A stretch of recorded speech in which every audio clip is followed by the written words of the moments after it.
Members of Congress have always fallen under scrutiny, whether deserved or not, and their actions have often been labeled criminal, deplorable, and even treasonous.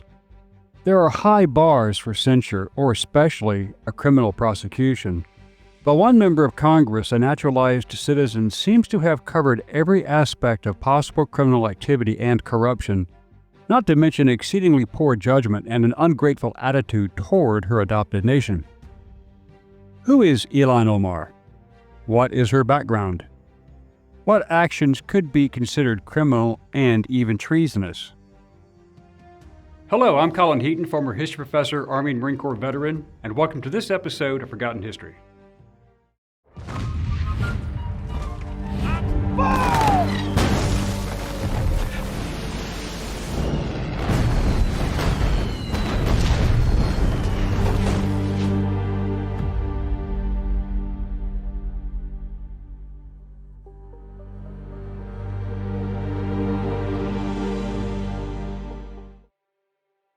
Ilhan Omar was born in Mogadishu, Somalia in 1982, the youngest of 7 children. Her mother died when she was very young, and she and her siblings were raised by her father and grandfather. When she was a child, civil war broke out in Somalia, and her family fled south to Kenya. They spent about 4 years in a refugee camp in Kenya, which is often identified as part of the Dadaab-Butanga area. In 1995, her family was granted asylum in the United States. They first lived in New York, then in Arlington, Virginia, and eventually settled in Minneapolis, Minnesota. From her own accounts and interviews, here are the experiences she shared about life in the refugee camp and early resettlement. There were harsh conditions given the lack of food and clean water, with disease outbreaks like malaria, respiratory illnesses, dysentery being common. She stated that she was separated from many family members. An aunt named Foss acted as a guardian during the escape from Somalia. That aunt contracted malaria while in the camp and died. There was no medical care available. Ilhan Omar no doubt witnessed suffering and loss, disease, death, and moments of humanity with people helping each other and mothers giving birth despite terrible odds. After coming to the U.S., she had to adapt to a new culture, language, schooling. She reported being bullied for her hijab and for being different due to her appearance and religion, but she became a U.S. citizen in 2000 at age 17 or so. Her refugee background has clearly shaped her political views and advocacy on immigration, refugee rights, social safety nets, and equity. She often references her early life in speeches and op-eds. It instilled in her an awareness of what displacement and vulnerability feel like, a sense of urgency when policies affect families in conflict zones or immigrants and refugees. But Omar has a long baggage trail in her wake. Accusations have surfaced that she married her brother, who became her second husband, Ahmed Elmi, which liberal outlets and support networks have repeatedly denied. They claim that fact checks and reporting have found no credible evidence supporting the charges. However, there is a reported DNA match between Representative Ilhan Omar and her second husband, Ahmed Elmi, that allegedly proves that the two are siblings, but because of a lack of paperwork in war-torn Somalia, positive proof has never been uncovered on paper. Somalia does not even keep birth and death records for the most part. The match says that Omar's DNA was taken from a cigarette butt, while Elmi's DNA reportedly came from a drinking straw. Although Omar is not known to be a chronic smoker, a grainy photo appears to show her smoking outside of her Washington, D.C. home. The results of the test assert that there is a 99.99998% chance that Omar and her second husband, Ahmed Elmi, are siblings. It does not get any more conclusive.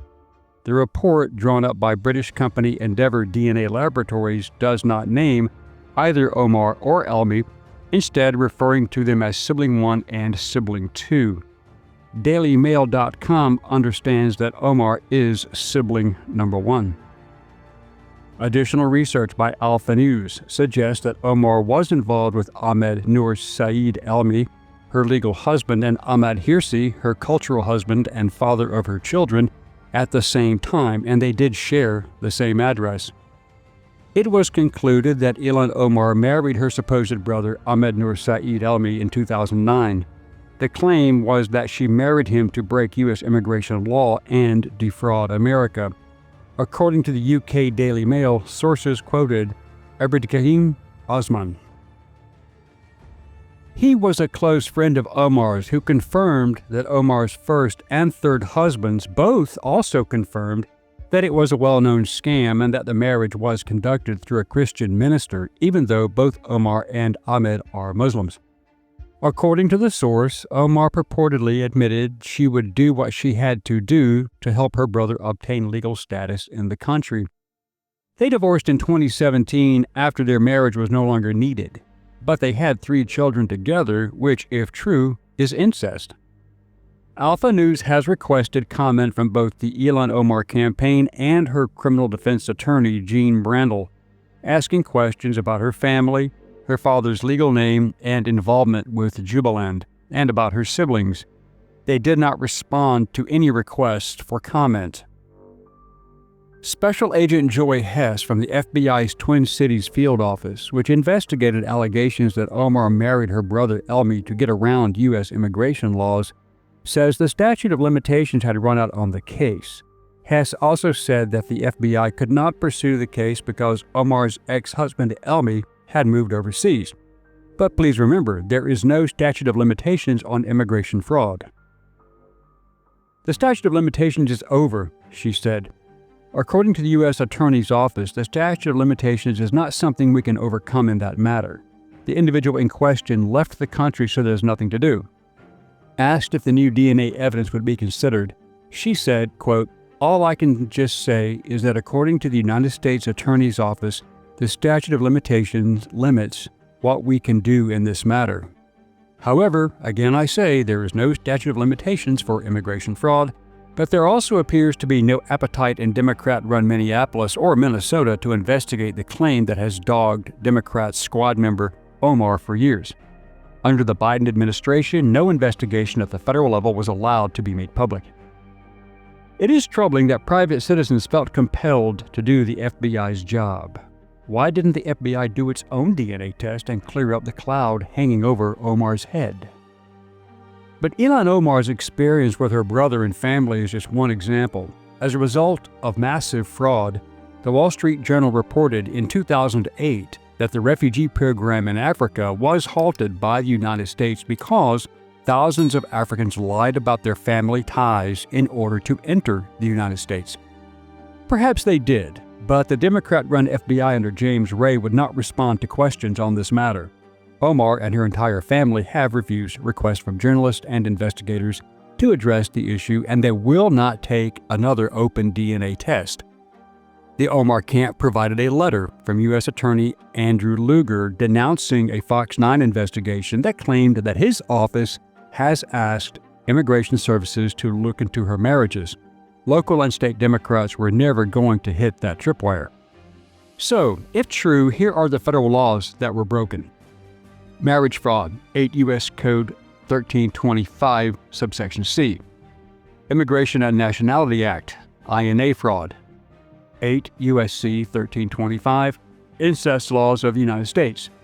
Any one of these crimes, let alone all, would allow her to be stripped of her citizenship, sent to prison, and then deported back to Somalia. But Omar has a lot of political cover. Although under the new administration by Donald Trump, she may get a rude awakening. Ilhan Omar ran for Congress after serving in the Minnesota House of Representatives from 2017 to 2019, representing part of Minneapolis. Her 5th congressional district includes all of Minneapolis and some of its outlying suburbs. She was elected by the majority Somali population, many that President Barack Obama just dropped into Michigan in a mass immigration dump. This was an election mired in controversy, as many of those who wouldn't have voted for her were not citizens. There were also suspicions of voter fraud, ballot harvesting, and illegal voting by immigrants. The incoming Biden administration halted any investigation by the FEC or FBI run by James Ray. Her entire campaign fell under scrutiny again by the Minnesota Campaign Finance Board, who ruled that as a state legislator, Omar's committee misspent around $3,469 and filed a payment incorrectly. She was ordered to repay the money and pay a $500 civil penalty. That's an administrative civil finding, but not a real crime, and it is an understandable error. But then there was the investigation on a retroactive tax filing issue for 2014 and 2015, when the same state inquiry revealed she'd filed joint returns with a domestic partner before they were legally married, and the Democrat state officials directed corrections to the filing, but again, despite being a crime, no criminal case was brought forward. Contrast that to the allegations against Donald Trump and other conservatives that have since been proven false, but resulted in criminal charges. Another issue was the payments to her current husband's consulting firm, essentially money laundering from the PAC during her campaign and individual donors back into her own personal accounts. Then, in September 2020, Project Veritas's James O'Keefe, a man whom I met, released videos alleging that Ilhan Omar's campaign was tied to a cash for ballots or ballot harvesting scheme. The undercover videos show a local Somali activist named Omar Jamal and others purportedly collecting absentee ballots in the Somali community during the Minneapolis primary, and some people in the community saying they were paid or offered something in connection with collecting ballots. The Federal Election Commission under Biden unanimously closed the complaint, saying there was no reason to believe laws were broken, so no charges, despite clear evidence to the contrary. For his efforts, James O'Keefe was raided by the FBI and arrested, allegedly over the missing Ashley Biden diary, but the case was dismissed. The liberal fact-checkers such as Snopes, USA Today, and others concluded the videos do not provide proof that Ilhan Omar's campaign committed illegal activity. Apparently, they are calling over a dozen people liars who did not know they were being independently recorded. One man featured named Liban Osman said he was offered $10,000 by admitted activist Omar Jamal to say he was collecting ballots for Ilhan Omar. Osman, after realizing that he was caught on video, later told Fox 9 in Minneapolis that this was just a setup. There have been no credible legal findings to date that Ilhan Omar was personally involved in election fraud, but then again, it was a Democrat state and federal government who would have been the investigative bodies, sort of like the Gestapo investigating the SS for Holocaust crimes, so no court has yet convicted her or her campaign of wrongdoing related to those claims. But Ilhan Omar has made public statements that could be construed as treason. At the very least, she should be removed from Congress and at the most shipped out of the country. She supported the domestic terrorist group Antifa, as well as BLM, defund the police, sanctuary cities for undocumented immigrants, also known as criminal illegal aliens, and compared the U.S. and Israel to Hamas, Islamic Jihad, Hezbollah, and the Taliban. In a 2021 tweet, she wrote, quote, "We have seen unthinkable atrocities committed by the U.S., Hamas, Israel, Afghanistan, and the Taliban, implying similar moral culpability." Omar later backtracked when grilled on that comment that she was calling for accountability and was not making moral equivalencies. But she also displayed her clear support for such terrorist groups when she made the comments about the September 11, 2001 terror attacks.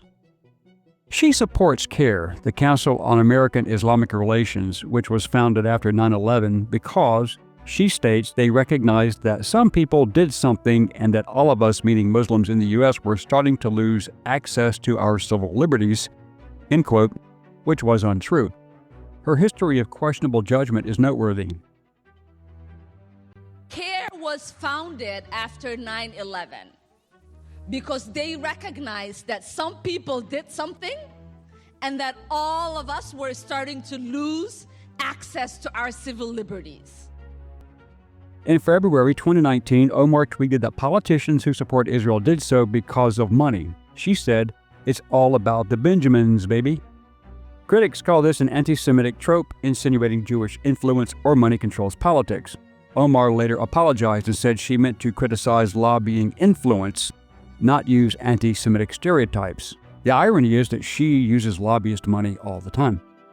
In 2019, Omar and fellow Muslim Congresswoman Rashida Tlaib, another member of the squad, were barred from entering Israel due to their support for the BDS movement and for listing their destination as Palestine instead of Israel. while on the floor of the House, she said that she is here to look out for her country, meaning Somalia. This prompted accusations that Omar had violated the law and her oath of office, leading some critics to call for her expulsion from Congress, the revocation of her citizenship, and even deportation.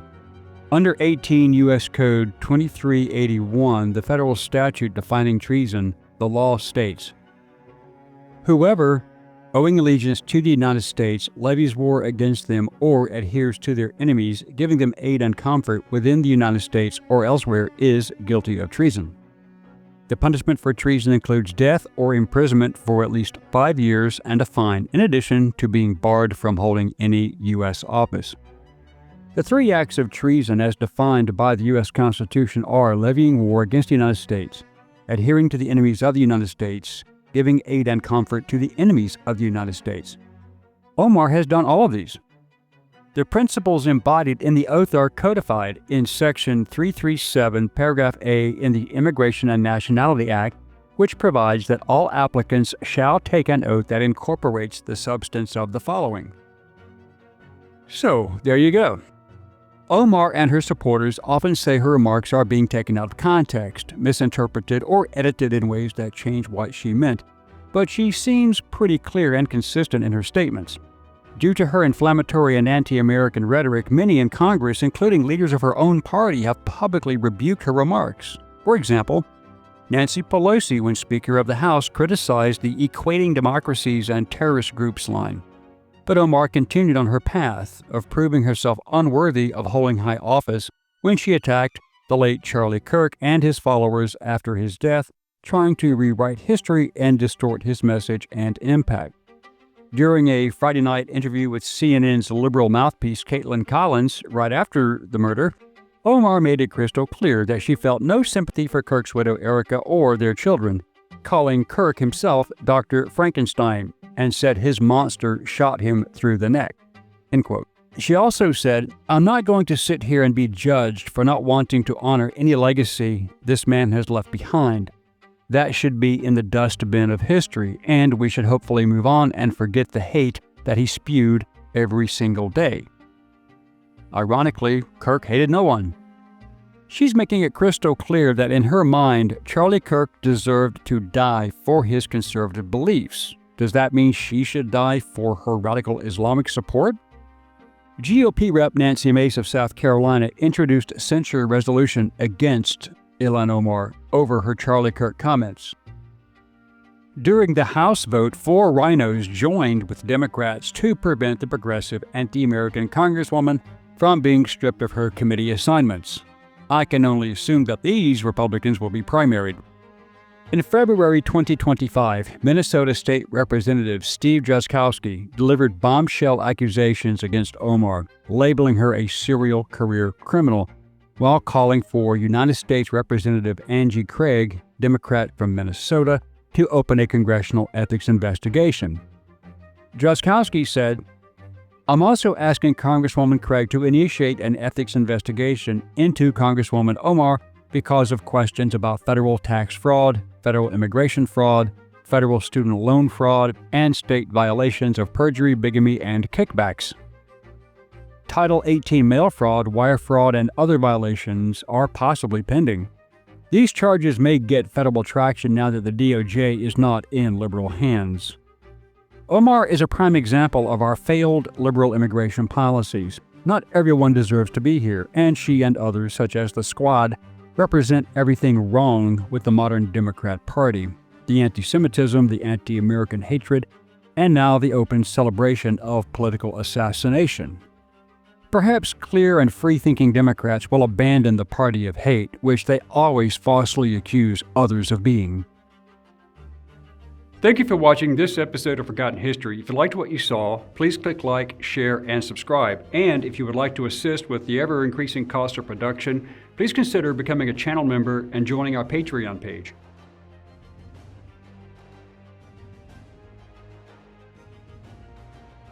Please check out our merchandise store. And thanks for watching.